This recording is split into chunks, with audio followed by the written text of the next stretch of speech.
Hai guys, kembali lagi dengan Mimin di sini. Kali ini, Mimin akan menceritakan lanjutan film yang sangat-sangat dinantikan. Film yang sangat seru, memacu adrenalin dan tentunya sangat-sangat wow. Dan inilah dia, Puspa The Rule alias Puspa 2.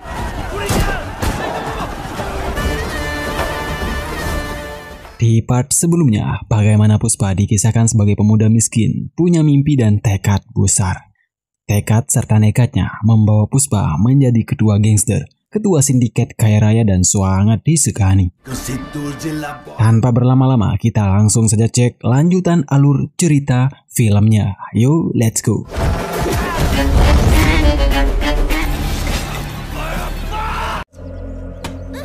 Pagi hari itu, Puspa memimpikan masa kecilnya. Puspa dipaksa mengambil sebuah bola di tengah danau oleh teman-temannya.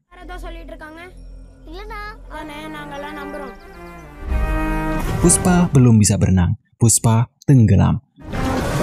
Namun untung saja itu hanyalah sebuah mimpi dan Puspa terbangun dengan nafas terengah-engah.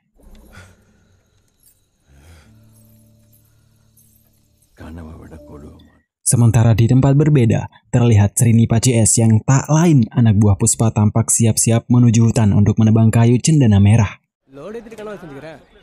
Meski saat itu adalah H-1 pernikahannya, Sriniva tetap ikut ke hutan sebagai bentuk ketaatannya kepada Puspa.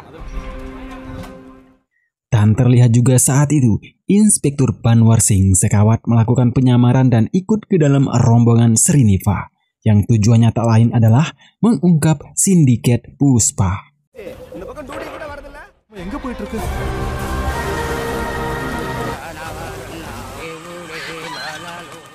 Di tempat berbeda, ketika Sri Vali dan sang mertua melakukan persembahan, mereka kembali mendapatkan sedikit penghinaan dan ejekan dari Mohan Muleti. Karena Puspa sang suami tak memiliki garis keturunan yang jelas. Namun saat itu, Ibu Puspa dan Sri Vali tetap sabar atas ejekan Mohan. Sementara di hutan, setelah Sriniva CS menyelesaikan penebangan kayu cendana merah, mereka kemudian mengangkut dan menimbangnya. Di momen itulah, penyamaran Seka diketahui oleh anak buah Puspa. Dengan cepat, sesuai rencana, Seka langsung menghubungi Kuparaju, mengerahkan pasukan untuk mengepung para penebang liar.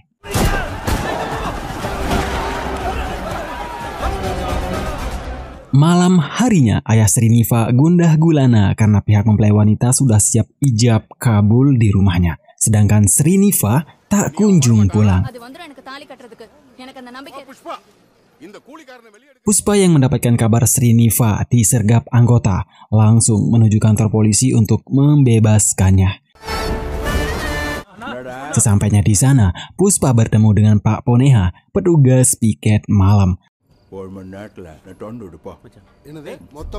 Saat itu Puspa negosiasi dengan Pak Poneha. Puspa akan menukar Sriniva dengan anak buahnya yang lain. Namun Pak Poneha menolak karena takut dengan Seka. Pak Poneha juga memberitahu Puspa bahwa semenjak Seka ditugaskan di sana, beliau tak bisa berbuat apa-apa. Beliau hanya bisa menjalankan hukum yang berlaku. Mendengar hal itu, Puspa langsung menceramahi dan naik pitam. Karena menurut Puspa, hukum hanyalah sampah yang dibuat manusia.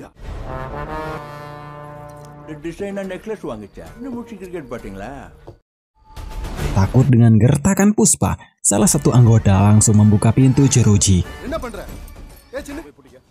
Betapa marahnya seorang Puspa ketika ia tahu ternyata sebelum Seka menggiring anak buahnya ke penjara, mereka dianiaya secara brutal, membuat emosi dan permusuhannya dengan Seka tersulut kembali.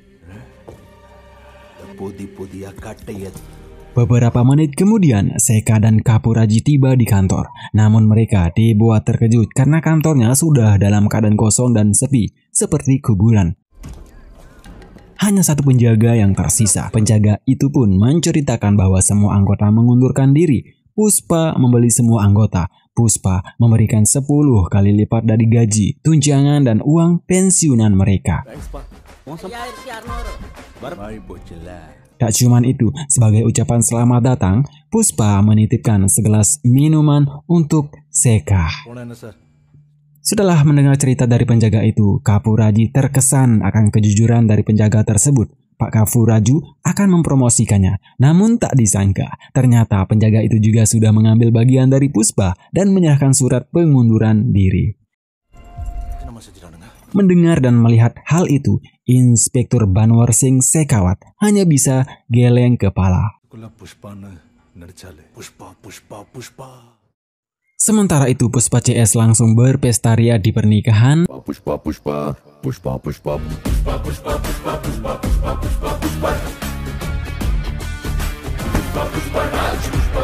Beberapa hari kemudian, menjelang pemilihan Perdana Menteri, Sri Vali sangat menginginkan Puspa bisa foto bersama dengan Perdana Menteri yang saat itu Karena Puspa sangat taat dan selalu menuruti keinginan sang istri, hari itu juga Puspa langsung berangkat ke istana bersama Sidapa, seorang politikus sekaligus dewan yang saat itu tengah menjabat. Namun alih-alih mendapatkan foto bersama, Perdana Menterinya, kita sebut saja Pak Chande, menolak Puspa dan memberikan sedikit penghinaan kepada Puspa.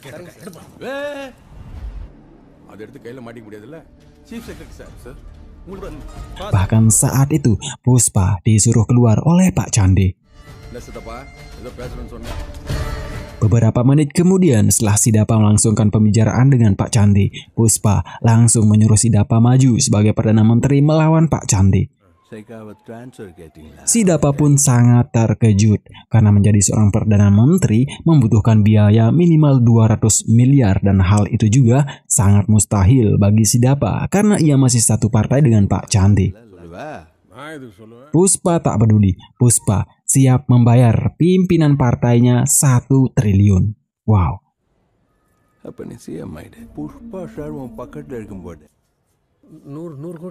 Saat itu juga Puspa langsung mengalungkan selendang kepada Sidapa dan melakukan foto bersama sebagai bukti nantinya bahwa omongan Puspa tak pernah meleset. Hal ini Puspa lakukan bukan karena dendam kepada Pak Chande, melainkan semata-mata demi memenuhi keinginan sang istri, yakni dirinya bisa foto bersama dengan seorang Perdana Menteri. Agar sang istri tidak mengetahui apa yang terjadi sebenarnya di depan awak media, Puspa langsung mengumumkan bahwa dirinya tak bisa foto bersama dengan Pak PM karena Pak PM sendiri sedang sibuk. Puspa menyuruh media mencatat bahwa tanggal 24 mendatang, Pak PM sendiri akan datang ke rumahnya.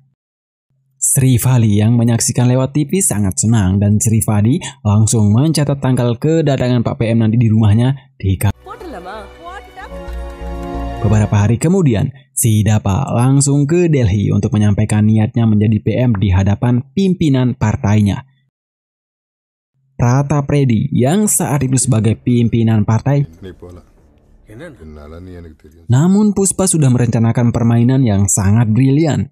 Di tempat berbeda dan di waktu bersamaan, Puspa langsung menemui adik Pratap Reddy, yakni Subba Reddy, pemegang tambang milik keluarga besarnya. Puspa memberikan sofa berisikan uang 10 miliar kepada Subba Reddy sebagai ucapan welcome. Tak cuman itu, Puspa juga ternyata sudah menyiapkan sofa berisikan 50 M uang untuk Pratap Reddy. Pratap Reddy pun langsung menanyakan apa yang menjadi keinginan Puspa. Dengan gaya ciri khasnya, Puspa pun memberitahu Pratap Reddy bahwa keinginannya tak lain adalah menjadikan Sidapa sebagai Perdana Menteri. Jika keinginannya tidak terpenuhi, Puspa mengancam akan mencari jalan lain dengan modal yang lebih besar. Pratap Reddy tak bisa berkata apa-apa dan langsung menyetujui tawaran Puspa. Setelah Sidapa bertemu dengan Pratap Reddy, Sidapa langsung menghubungi Puspa. Sidapa bingung dari mana uang sebanyak itu. Puspa pun menjelaskan ke Sidapa bahwa untuk mendapatkan uang sebanyak itu, ia tidak akan lagi menjual cendana merahnya di pembeli lokal, melainkan dirinya akan membangun sindiket internasional. Hari itu juga Puspa langsung bertemu di sebuah villa mewah dengan seorang pengusaha kaya raya dari Dubai, yakni Hamid. Awalnya Hamid meragukan dan meremehkan Puspa karena pakaian sederhananya.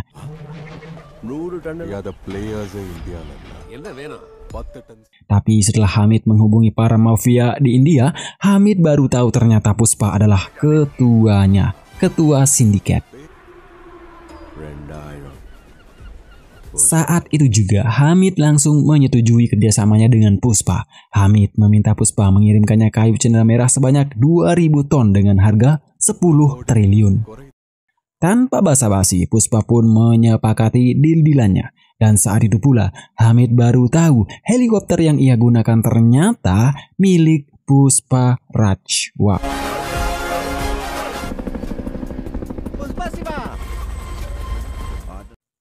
Selepas pertemuannya dengan Hamid, Puspa langsung menghubungi anggota sindikatnya untuk menyediakan kayu cendana merah. Tak main-main, ribuan penebang dan ratusan truk langsung dikerahkan.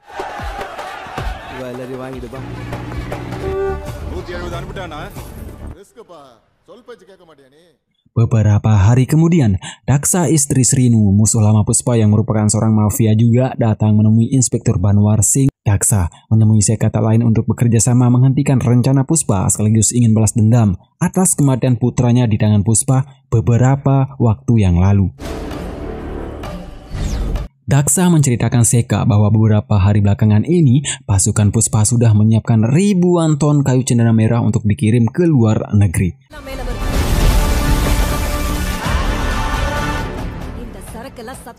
Hal itu diketahui milik mantan partnernya yang kini menjadi anggota Puspa, yakni Bicha.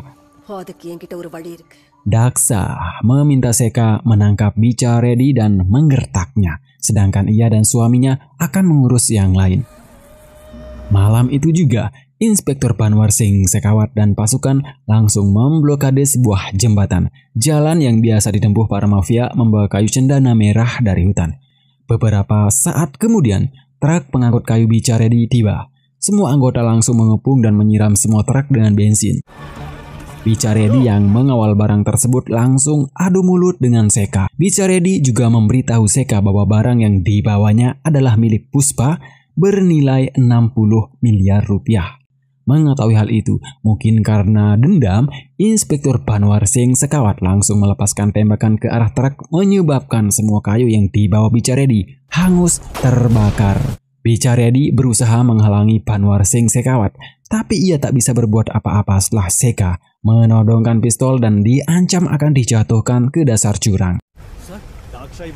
Kapuraju segera menghalangi Seka menghabisi Bicha Reddy, tetapi Seka tak peduli dan justru ia menodongkan pistol ke arah Kapuraju.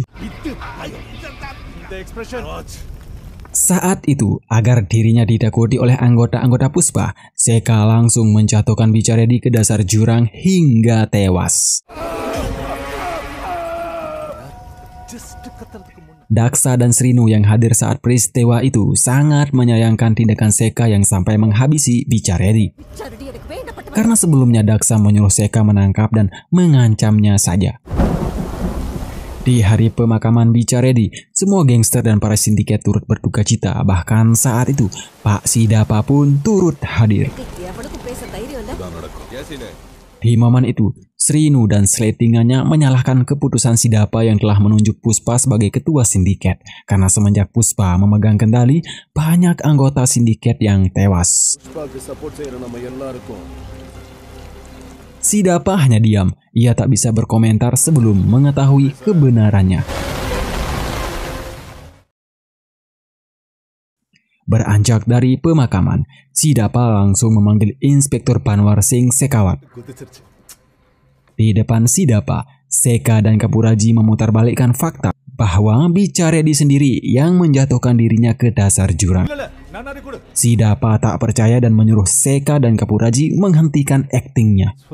Seka langsung menantang Sidapa untuk memindahkannya. Namun karena saat itu Sidapa tahu backingan Seka adalah Pak PM, Sidapa terpaksa melakukan negosiasi agar kasus ini tidak mencuat dan semakin melebar serta kasus ini tidak sampai memporak-porandakan sindiket Puspa. Sidapa menawarkan kompensasi. Mendengar hal itu, Inspektur Banwar Singh Sekawat langsung menyuruh Kapuraju untuk... Dalam pembicaraan empat mata tersebut, tiba-tiba Seka menyuruh Sidapa membuka pakaiannya. Sidapa sangat kaget karena merasa direndahkan. Dan ternyata Seka menyuruh Sidapa demikian agar Sidapa tahu bagaimana rasanya dipermalukan ketika ia ditelanjangi dan dipermalukan oleh Puspa beberapa waktu yang lalu. Seka merasa jika ia menyepakati kompensasinya, ia tak lebih dari seorang pecalur yang rela menjual harga dirinya. Setelah Sidapa paham maksud Seka, Sidapa langsung membuka pakaiannya seperti permintaan Seka. Sidapa rela kehilangan harga dirinya asalkan mereka bisa berdamai dan menjalankan bisnis dengan aman. Tetapi tampaknya Seka masih menyimpan dendam kepada Puspa. Sidapa pun berjanji kepada Seka bahwa ia akan membuat Puspa minta maaf kepadanya. Mendengar hal itu, Seka sangat setuju dengan syarat Sidapa harus mengadakan pesta yang dihadiri oleh semua anggota sindiket yang akan menyaksikan permintaan maaf Puspa Raj.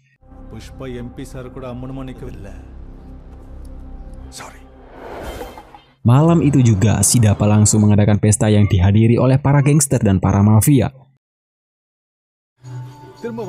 Sementara di rumah Puspa, Chaka Reddy terus membujuk Puspa agar ia mengikuti kata Sidapa. Karena semenjak permusuhannya dengan Seka, bisnis mereka terancam dan menimbulkan perselisihan di internal sindiket mereka. Namun saat itu, Puspa tak berkata sepatah kata pun. Dan beberapa saat kemudian, dalam keadaan teler, Puspa langsung OTW ke pesta.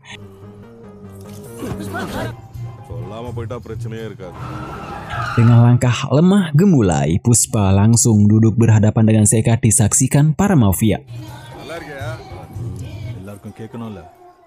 Dari belakang, Sidapa terus membujuk Puspa agar mau minta maaf kepada Seka.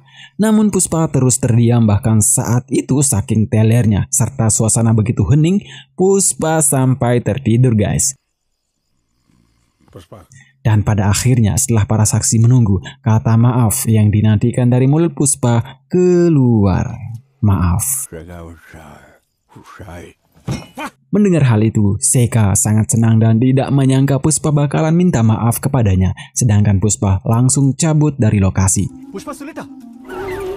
Kini Seka merasa dirinya di atas Puspa, serta dendam yang selama ini ia pendam terbalaskan. Namun saat di perjalanan pulang, Puspa baru menyadari bahwa apa yang ia lakukan sama saja dengan menjatuhkan harga diri dan martabatnya. Puspa tak terima. Seketika Puspa langsung balik kanan serta menyuruh istri dan supirnya turun. Puspa kembali ke pesta. Sementara di tempat pesta, Seka terlihat begitu berseri-seri saat ia akan menaiki mobilnya. Tiba-tiba dari arah belakang, Puspa langsung menabrak mobil Seka hingga terjatuh ke kolam. Sidapa dan semua orang langsung berlari menyaksikan apa yang terjadi dan ternyata Puspa sedang mengencingi Seka di kolam tersebut. Bak orang kebingungan, Seka langsung diangkat dari kolam oleh Kapuraju. Seka tak menyadari apa yang terjadi barusan. Di momen itu dengan gaya khasnya, Puspa menceramahi semua orang bahwa dirinya tak akan tunduk kepada siapapun. Puspa tetaplah Puspa. Puspa the Fire. Tak lama kemudian, Seka baru menyadari apa yang telah terjadi setelah ia mencium bau kencing di sekujur tubuhnya. Seka baru menyadari ternyata Puspa kembali mempermalukannya yang kedua kalinya. Seka sangat marah dan mengambil pistolnya. Demikian Puspa. Puspa yang sudah tersulut emosi juga mengeluarkan pistolnya, tapi untung saja semua orang langsung melerai mereka. Dalam percekcokan mereka, Seka mengancam akan menggagalkan pengiriman 2000 ton cendana merahnya dan hal itu akan merugikan seluruh sindiket. Mendengar hal itu, Puspa langsung menantang Seka. Jika ia berhasil menggagalkan pengirimannya, Puspa siap mundur dari sindiket serta ia berjanji akan kembali lagi seperti semula, yakni Puspa akan menjadi seorang buruh kayu.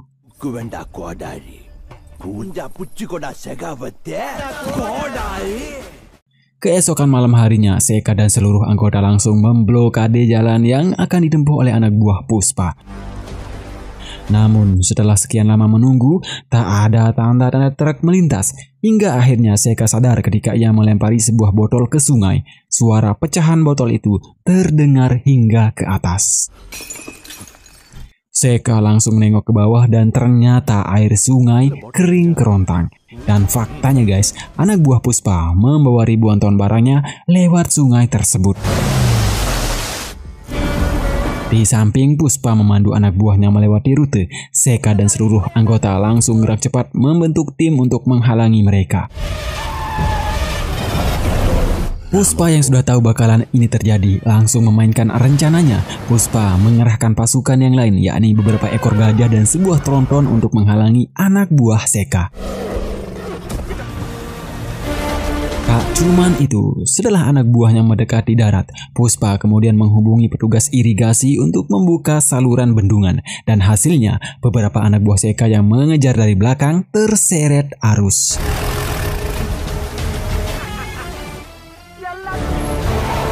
Seka tak tinggal diam. Seka kemudian menempuh jalur berbeda untuk menghalangi mereka. Seka berlari sekuat tenaga agar ia sampai lebih dulu di perbatasan. Dan di momen itu terdengar ratusan kerbau membawa gerobak.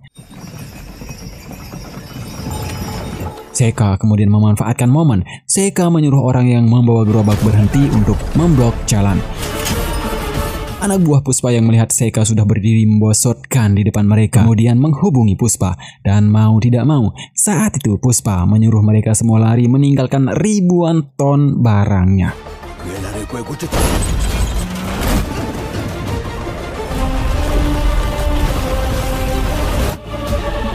Keesokan pagi harinya, Seka, Srinu, dan seluruh anggota langsung merayakan keberhasilannya menangkap ribuan ton barang Puspa. Mereka sangat senang.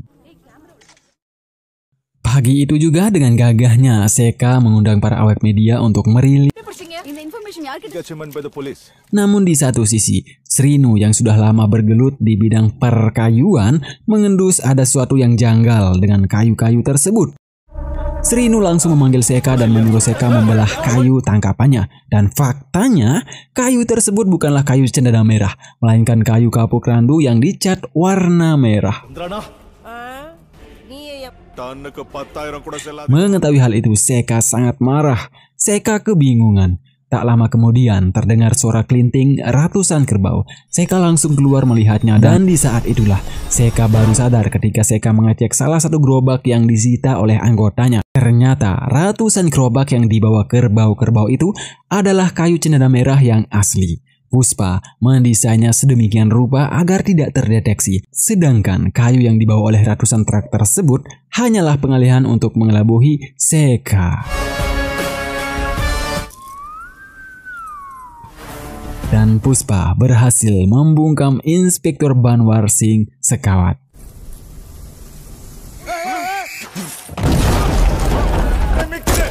Malam harinya, di malam perayaan festival, Puspa mendapatkan kabar gembira. Kabar gembira tersebut adalah sang istri tengah mengandung anak pertama mereka.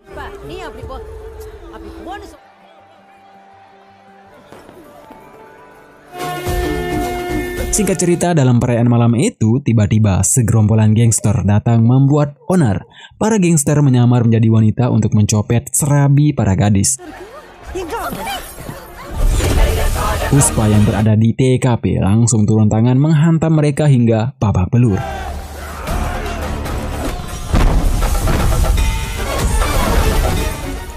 Dalam perbaku hantaman tersebut, Mohan bertepatan tiba di sana. Saat itu Mohan Moletti menganggap adegan yang dipertontonkan Puspa hanyalah sebuah settingan agar mendapat simpati dari masyarakat. Mendengar penghinaan dari Mohan, Puspa dan keluarga hanya bisa bersabar.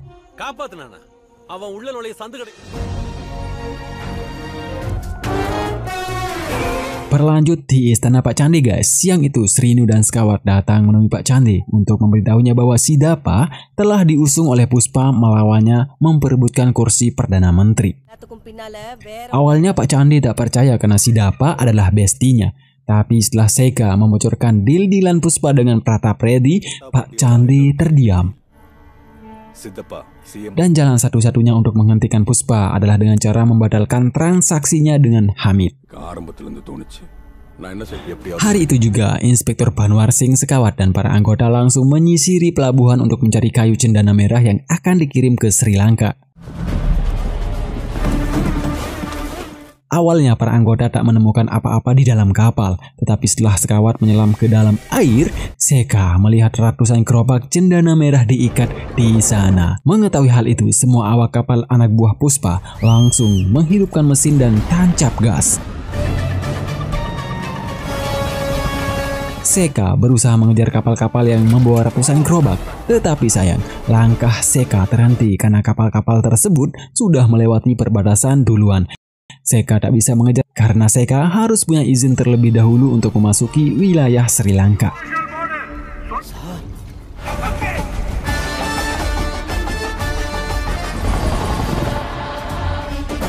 Dan apa? Ya, pada akhirnya setelah Puspa berhasil menjual kayunya ke Hamid, Puspa langsung membeli suara anggota partai dengan sofa berisikan miliaran uang. Dan Puspa membuktikan omongannya pada hari sebelumnya kepada Sidapa bahwa di tanggal 24 ia akan menjadikan Sidapa sebagai perdana.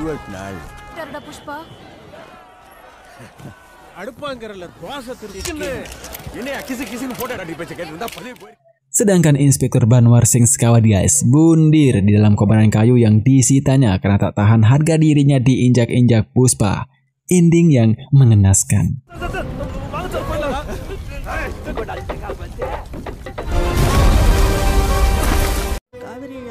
Tetapi cerita tak sampai di sini guys. Pagi itu istri Mohan datang ngemis-ngemis minta tolong karena putri mereka yakni Kaveri diculik oleh segerombolan gangster.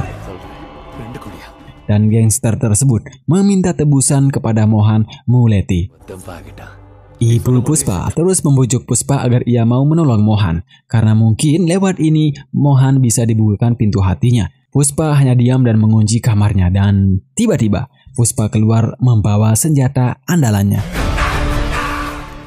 Semua anak buah langsung digerahkan untuk mencari Kaveri. Saat itu Puspa langsung ke stasiun TV untuk menyiarkan himbauannya. Di sana, Puspa berpesan kepada para penjahat yang telah menculik Kaveri. Jika para penjahat tak menyerahkan Kaveri dalam keadaan utuh, Puspa tak segan-segan akan memenggal kelapanya. Tak cuma itu, bersama gangsternya, Puspa memblokade jalan untuk merazia semua mobil, menginstruksikan kepada polisi, politisi agar segera membantu menemukan Kaveri. Di hari itu juga, Pratapredi langsung menemui Sidapa.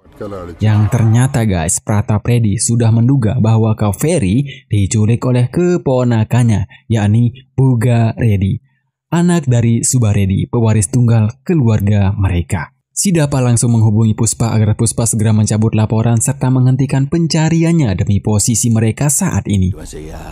Tapi Puspa tak mau tahu. Justru saat itu Puspa memberitahu dan mengancam Pratapredi jika Kaveri kenapa-napa, Puspa tak segan-segan akan mencincang Buga Reddy.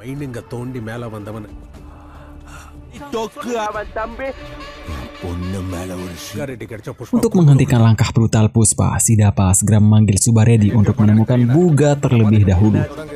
Setelah Buga Reddy mendengar ancaman Puspa lewat TV, Buga langsung menghubungi Puspa untuk membawakannya uang jika Kaveri ingin dalam keadaan utuh dan selamat. Mendengar hal itu, Puspa langsung mengganti pakaiannya dan pergi ke lokasi Buga menggunakan helikopternya. Singkat cerita, ketika geng-geng Buga Reddy sedang tertawa terbahak-bahak, Puspa langsung menjatuhkan sofa berisikan uang di hadapan mereka. Puspa langsung menodongkan shotgunnya ke Buga, tetapi Buga ternyata sudah menodongkan Kaveri duluan dan terpaksa Puspa mengalah. Puspa melepaskan shotgunnya. Buga Reddy ternyata tidak hanya menginginkan uang dari Puspa guys, tetapi ia ingin balas dendam karena dipermalukan Puspa saat perayaan festival malam lalu. Saat itu Puspa tak melawan. Karena Puspa hanya diam, Bugaredi menyuruh anak buahnya memasangkan aksesoris seperti kostum yang dipakai Puspa saat festival Dewi Durga malam lalu. Setelah itu, sekerombolan anak buah Bugaredi datang untuk mengeksekusi Puspa, yang ternyata orang tersebut tak lain musuh lama Puspa, yakni Samba. Mendapatkan kesempatan untuk balas dendam, Samba langsung menghantam dan mengikat Puspa. Kemudian ia mencoba menebasnya, tetapi Bugaredi menghalangi Samba. Bugaredi ingin Puspa mati perlahan-lahan dengan sakit hati. Buga kemudian mengeluarkan Kaveri yang kemudian mereka bully dan olok-olok.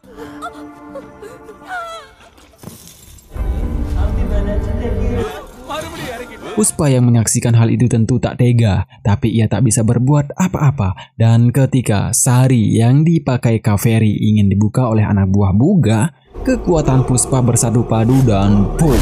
Puspa langsung terbang menggigit leher salah satu anak buah Bugaredi hingga tewas. Bugaredi yang menyaksikan keganasan luar nalar Puspa hanya bisa menganga dan melongo, guys. Berbaku hantaman berlangsung sangat sengit dan sangat seru.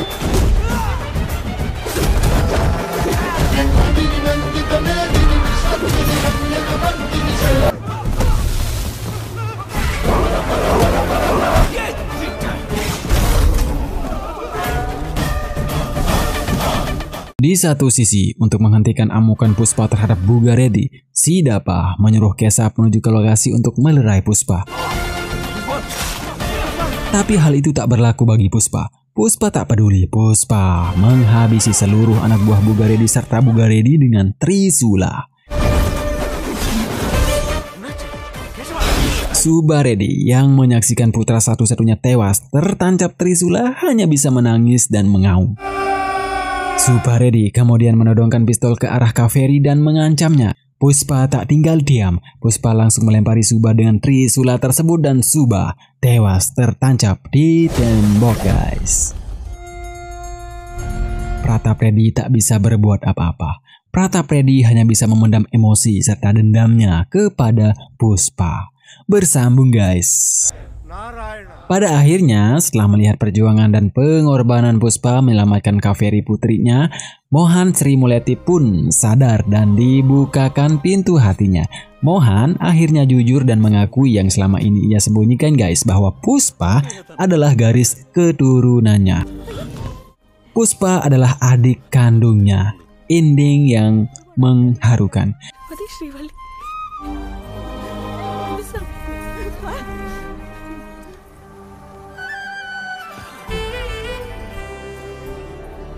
Tapi cerita tak sampai di sini, guys. Bagaimanakah keseruan cerita selanjutnya? Akankah Pratapredi bisa membalaskan kematian adiknya serta keponakannya?